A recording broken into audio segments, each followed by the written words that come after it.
Morning, welcome back to another jaywalking experience. Just got done running a 5K as a pre-workout run. Wait, what? Not pre-workout.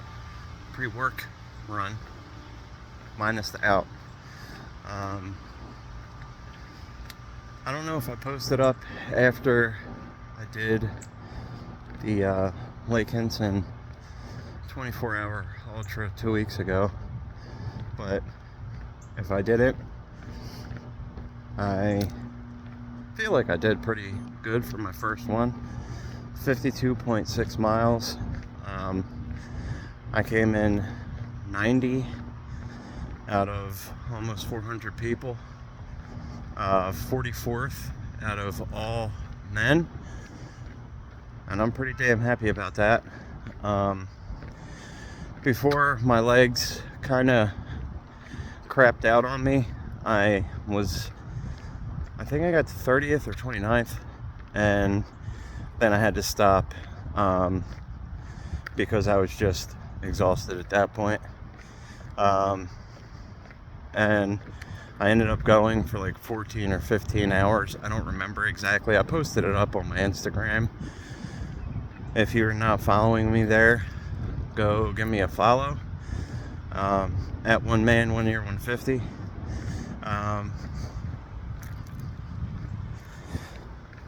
But going back on that, it was a great experience. We got a chance to meet a lot of awesome people. There was tons of motivation, inspiration, of all forms down there. I saw a woman go, and she was walking, a bigger lady, but she was mid-60s, and she just walked the entire time. And just seeing people like of all walks of life down there do it was pretty awesome, pretty inspiring. It helped push me further and further, and I probably would have got more in if I would have paced myself a little better, maybe walked a little more, but I really wanted to push myself running wise and see what I could do. And I ran, I couldn't even tell you how many miles in total. Like, I didn't really track it. Maybe next year when I go again, because I definitely am going again. Maybe next year I can track it a little better, just to see what my overall mileage would have been. But I can say, and my wife and everybody that was there with us can vouch for me, I was running laps at 9:30, 10 o'clock at night. When the other people I was with were going to bed, the last lap before they went to bed, I ran again, just boom, took off. How? I don't know. I did manage my calorie intake pretty well, I think, that day. Next year when I go, it's going to be less fiber, less fiber and more just straight carbs, because I feel like if I would have had more carbs in me, I probably could have gone even better. But you know, I'm working out, lifting weights and stuff, because I'm trying to get my upper body a little better. And not like it's bad or anything. My arms are decent now. You know, I'm not gonna lie, it's good seeing the size that I've put on in my biceps and my forearms and everything, but I want to get my shoulders a little bigger, my chest. So I was eating protein, still trying to hit my protein goal for the day, but I want to say maybe each lap was exactly 1.5 miles, and I would grab something to eat every other lap. So about every 3 miles I was grabbing something. Nothing like crazy calorie dense wise, but every other lap, every other lap I would grab, like, they had like cut up potatoes there and peanut butter and jelly sandwiches that were cut into triangles. So I would grab something and shove it in my face and just keep going. They also had like Gatorade laid out and sodas, water, all that kind of stuff. I tried to stay away from any kind of soda because the carbonation when you're running like that, especially that much, just is not good. You know, you're bouncing, so the last thing you want to do is turn your stomach into a just carbonated mess. So I was, chugging Gatorade and everything. I had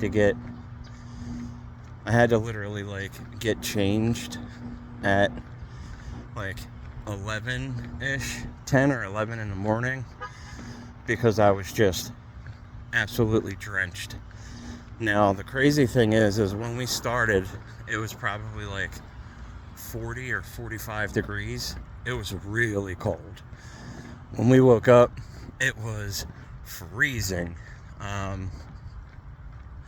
Like, it's crazy because it's the Carolinas, so you assume, oh man, I'm gonna wake up, it'd be like 60.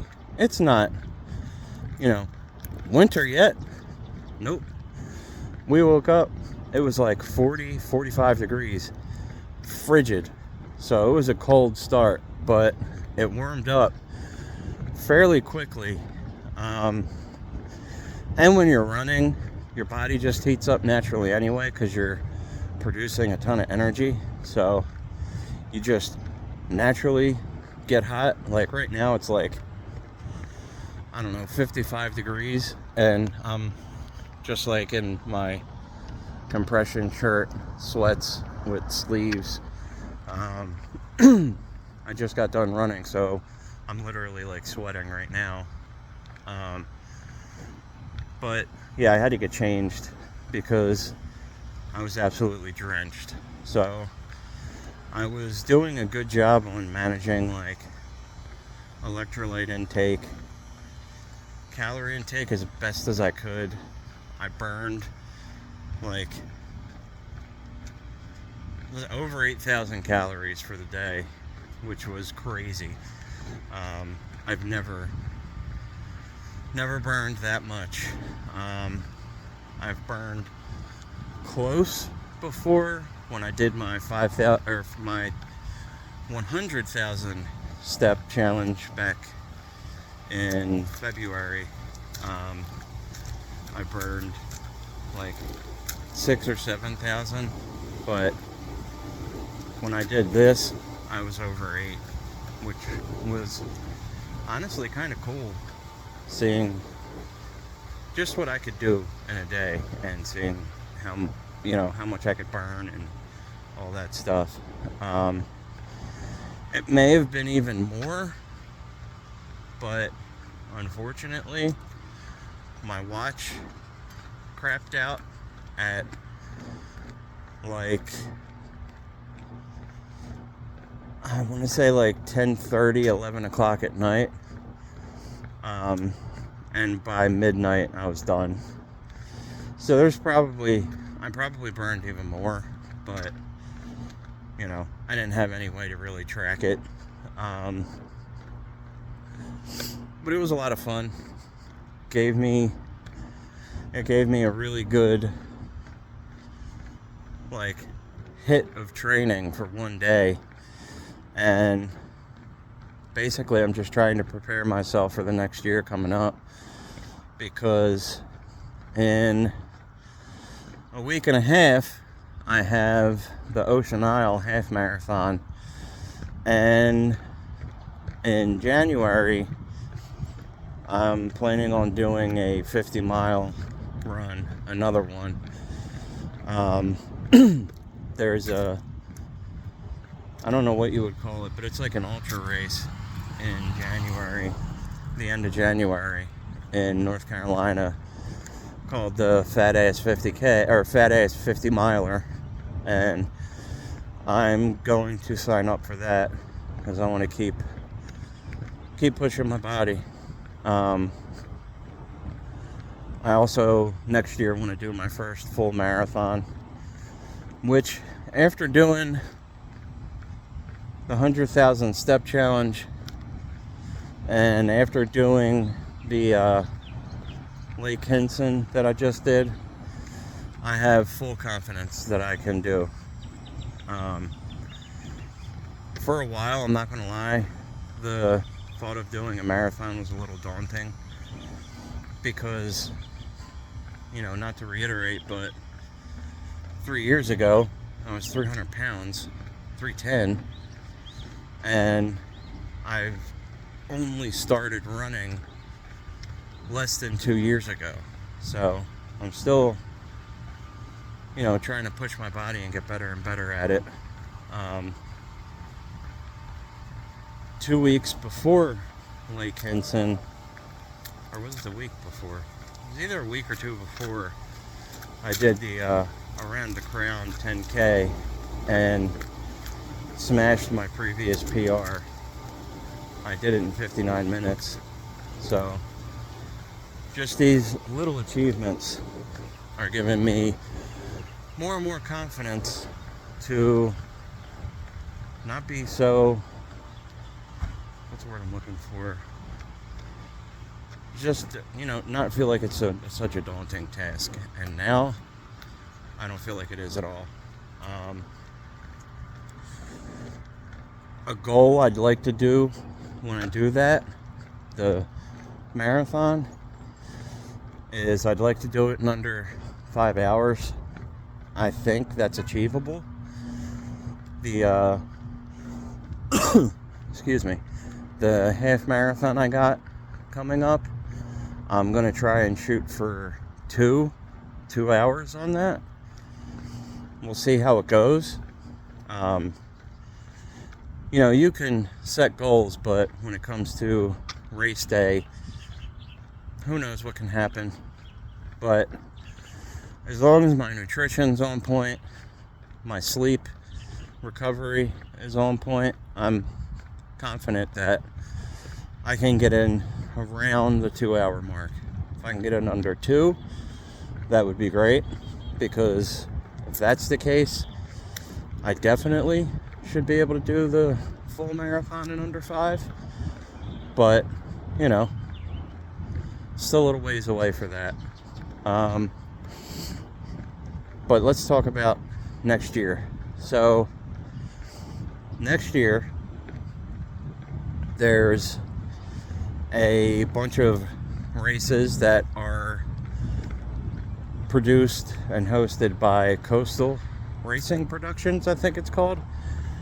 And they have a series called the BAM series. Stands for Big Ass Metal. So in a week and a half, I'll be getting this year's Ocean Isle Big Ass Metal, which is going to be cool. I can't wait to show everybody that. But next year, I can't guarantee anything yet, because a couple of things, it comes down to funds, which I'm going to be looking into getting I don't know, a GoFundMe or something set up so I'd like to get some better equipment to record better. Record the races, record these videos, all of it a little better. Now, I'd like to get like a GoPro or something like that I can just like pop on and go run. But I think like a GoPro on some kind of a gimbal would be great for doing these walk and talks in the morning. Just so you can see what I'm doing, but also to help my next year, because doing some of the races that I'd like to get into are going to take traveling, hotel expenses, stuff like that. Thankfully, my wife is like a pro at finding deals, so, and we're not like, we're value people. We don't look for the best of the best. Like when we did the Asheville 10K in August, we got a tiny house. Like we rented a tiny house because it was like stupid cheap. She found it was under $100 for like the whole weekend. So, you know, we're not, the last thing I want to do is talk about getting a GoFundMe or Patreon or something together or whatever to try and get some funds together, and then people go like, oh, well, he's just trying to do it so he can go stay at the I don't know, I was going to say Regal, but I don't even know what a good hotel is because I don't got the money to ever stay in them. So that's going to be the plans going forward. The races are typically, you know, they range from $70 to $100 per race, but it's also the added expenses of like food, a place to stay at, all that kind of stuff, but also filming equipment. And just my alarm just went off, so I gotta get in, start the work day. But I wanted to share a little bit of going forward, how the race went, and just keep everyone posted. I appreciate everybody following. Go ahead and like it if you like it. Follow if you want to see more. And until the next one, I'm out.